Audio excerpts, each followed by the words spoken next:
If you ever got out of a Volkswagen Golf feeling you could do with a bit more space, the answer is right here in the chiselled form of the Golf SV. Here the Wolfsburg brand has at last brought us a proper, purpose-built, family-sized 5-seat MPV that offers properly purposeful advantages to justify its premium over the standard hatchback model. It's Volkswagen's idea of what a Scenic or a C-Max should really be, and if you're buying in this segment and can afford something a little nicer, you could find it hard to resist. Surely this car can't handle exactly like the Golf hatch it's based upon? After all, it's got about 80mm more length and width, 120mm more height, and it's about 120 kilograms heavier. You'd have to notice all of that around the corners, wouldn't you? Really though, you don't. I'm not saying there's no difference at all. You do get a touch more body roll through the tighter bends, but in truth it's not terribly significant. Or perhaps it's just that your mind is distracted from the issue by the surprisingly sharp way that this SV turns into the bends.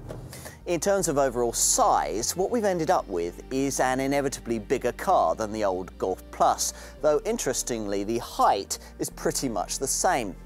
We've also got ourselves a car that sits plumb in the middle of the 7th generation Golf body style lineup, with a 4.34 metre total length that makes an SV 83mm longer than the ordinary hatch, but 224mm shorter than a Golf Estate.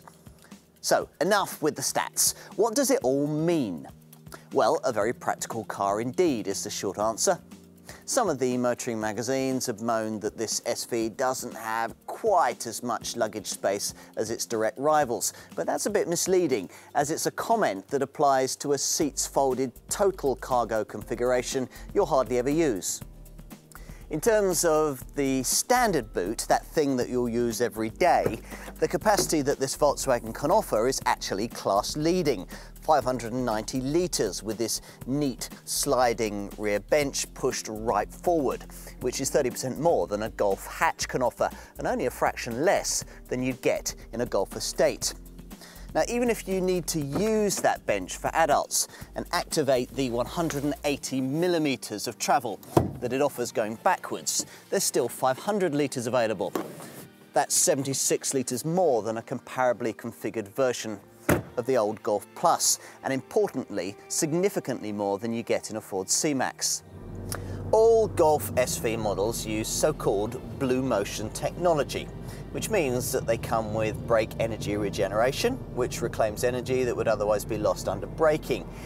And they get a start-stop system that cuts the engine when you don't need it, stuck in traffic or waiting at the lights. There is, though, only one fully fledged, proper Blue Motion model, which goes several steps further in pursuit of ultimate efficiency. Now, it's based on the volume 1.6 litre TDI 110 diesel engine and gets lower suspension, low rolling resistance tyres and a sleeker front end, courtesy of a modified radiator grille and air intake. Overall, this is a car that adds a dash of desirability to the business of owning what is, at the end of the day, nothing more than a practical family tool. It's about time that Volkswagen showed us what it's really capable of in this segment. The result is a car you could be proud of.